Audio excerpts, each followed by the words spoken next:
Perkenalkan, nama saya Angelina Pratahwaa dengan NIM 1321184003. Baik teman-teman sekalian, kali ini kita akan membahas tentang proses terbentuknya minyak bumi. Minyak bumi sebagian besar diisi oleh senyawa hidrokarbon, yang mana senyawa tersebut merupakan hasil dari dekomposisi oleh fosil hewan dan tumbuhan. Nah, seperti apa proses pembentukan hingga proses pengolahannya? Bumi merupakan salah satu sumber daya bagi manusia, termasuk masyarakat Indonesia. Keduanya masuk dalam energi tak terbarukan, artinya akan habis karena seringnya pemakaian atau tingkat konsumsi manusia. Istilah minyak dan gas bumi di negeri ini akrab dengan sebutan migas. Sebagian besar pendapat menyebutkan bahwa migas berasal dari senyawa organik hewan atau tumbuhan yang mengendap selama jutaan tahun. Namun, di luar itu ada beberapa teori lain terkait asal-muasal migas. Teori yang pertama yaitu teori biogenetik atau organik. Teori ini menyebutkan bahwa minyak bumi dan gas alam terbentuk dari beraneka ragam jasad organik seperti hewan dan tumbuhan yang mati dan tertimbun endapan pasir dan lumpur. Kemudian, endapan tersebut menghanyutkan senyawa pembentuk minyak bumi ini dari sungai menuju ke laut dan mengendap di dasar lautan selama jutaan tahun. Akibat pengaruh waktu, suhu, dan tekanan, lapisan batuan di atas mengubah itu menjadi bintik-bintik minyak ataupun gas. Yang kedua yaitu teori anorganik.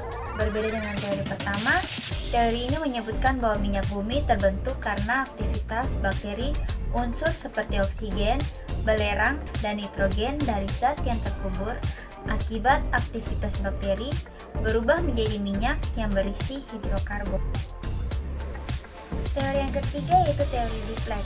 Teori ini merupakan teori yang banyak digunakan karena menggabungkan teori biogenetik dengan anorganik. Migas terbentuk dari berbagai jenis organisme laut, baik hewan maupun tumbuhan. Akibat pengaruh waktu, temperatur, dan tekanan, maka endapan lumpur berubah menjadi batuan. Batuan lunak yang berasal dari lumpur yang mengandung bintik-bintik minyak dikenal sebagai batuan induk atau source rock. Selanjutnya, minyak dan gas ini akan berimigrasi menuju tempat yang bertekanan lebih rendah dan akhirnya terakumulasi di tempat tertentu yang disebut dengan perangkap atau frac. Minyak bumi juga sering diartikan berasal dari pelapukan sisa-sisa organisme sehingga disebut bahan bakar fosil. Minyak bumi berasal dari jasad organik tumbuhan dan hewan yang mati. Sisa-sisa organisme itu mengendap di dasar bumi, kemudian ditutupi lumpur-lumpur tersebut. Lambat laun berubah menjadi batuan sedimen karena pengaruh tekanan lapisan di atasnya. Sementara itu, dengan meningkatnya tekanan dan suhu, bakteri anaerob menguraikan sisa-sisa jasad organik itu menjadi minyak dan gas. Proses pembentukan minyak dan gas memakan waktu jutaan tahun. Minyak dan gas yang terbentuk meresap dalam batuan yang berpori, seperti air dalam batu. Semakin dalam batuan terkubur di perut bumi, semakin banyak minyak yang dihasilkan pada saat batuan lumpur mendidih. Minyak yang dikeluarkan berupa minyak cair yang bersifat encer, dan ketika suhunya terlalu tinggi, akan menghasilkan gas alam yang sebagian besar berupa metana. Sementara itu, saat temperatur lumpur bergerak, minyak yang terbentuk di berbagai tempat akan bergerak. Minyak bumi yang terbentuk akan terkumpul dalam pori-pori, batu pasir, atau batu kapur. Karena gaya kapiler dan tekanan di perut bumi lebih besar dibandingkan dengan tekanan di permukaan bumi. Minyak bumi akan bergerak ke atas apabila gerakannya terhalang batuan yang kedapaian atau batuan tidak berpori. Minyak akan terperangkap dalam batuan tersebut. Itulah sebabnya bumi disebut juga petroleum. Petroleum berasal dari bahasa Latin, petrus artinya batu, dan oleum artinya minyak. Daerah di dalam lapisan tanah yang kedap air tempat terkumpulnya minyak bumi disebut cikungan atau antiklinal. Lapisan terbuat cikungan ini berupa air tawar atau air asin. sedangkan lapisan di atasnya berupa minyak bumi bercampur gas alam.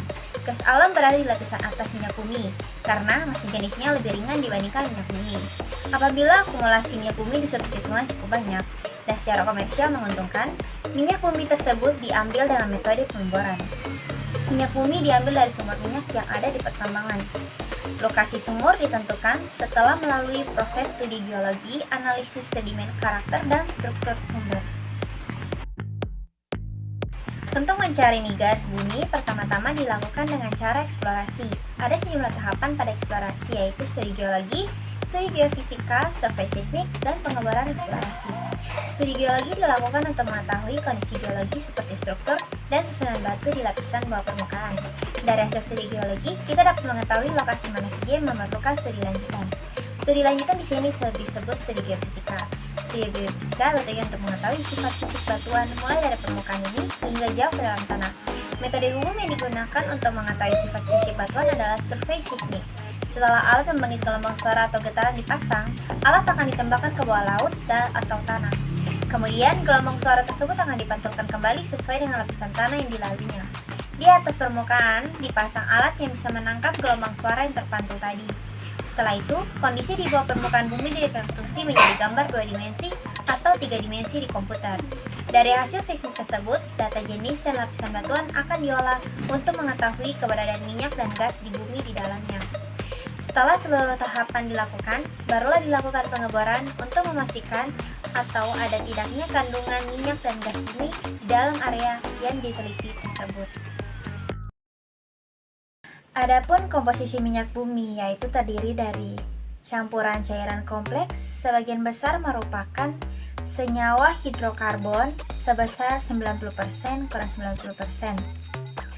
Berikutnya, hidrokarbon utama dalam minyak bumi yaitu alkana. Sisanya terdapat sikloalkana, alkena, alkuna, dan senyawa aromatik. Selain hidrokarbon, terdapat kandungan senyawa karbon lainnya, yaitu oksigen, belerang, serta nitrogen. Umumnya, pada gas alam sebagian besar merupakan alkana suku rendah, antara C1 sampai C4, dan metana merupakan komponen utama. Terdapat gas lain termasuk CO2, O2, N2, H2S, bahkan gas mulia misalnya helium, namun jumlah gas-gas ini sangat sedikit. Berikutnya, kita masuk dalam pengolahan minyak bumi. Di tempat penghilangan minyak mentah mengalami sejumlah proses untuk memurnikan dan mengubah struktur dan komposisinya, sehingga diperoleh yang bermanfaat. Secara umum, proses pengolahan minyak mentah dilakukan dalam 2 tahap, yaitu desalting dan distilasi bertingkat. Yang pertama, proses desalting. Proses ini dilakukan untuk menghilangkan kotoran atau garam yang tercampur dalam minyak mentah atau crude oil. Pada proses desalting, minyak mentah dicampur dengan air agar mineral-mineral yang ada di dalam minyak mentah larut. Selain itu, pada proses ini ditambahkan senyawa asam dan basa ke dalam minyak mentah supaya senyawa-senyawa dan hidrokarbon bisa hilang. Selanjutnya, minyak mentah yang telah melalui proses desalting dialirkan ke tangki pemanas untuk diuapkan, yang kemudian dialirkan ke menara distilasi atau menara fraksinasi untuk diproses lebih lanjut. Berikutnya, distilasi bertingkat. Distilasi merupakan proses pemisahan komponen-komponen penyusun minyak mentah yang berupa senyawa hidrokarbon berdasarkan perbedaan titik didih. Setelah senyawa-senyawa dan hidrokarbon dipisahkan dari minyak mentah dengan proses desalting, selanjutnya minyak mentah diolah dengan proses distilasi bertingkat. Idealisasi karena komponen-komponen hidrokarbon pada minyak mentah maupun yang berdekatan dapat mendidih pada kisaran suhu tertentu. Nah, demikian materi tentang proses terbentuknya migas hingga pengolahannya. Semoga bermanfaat.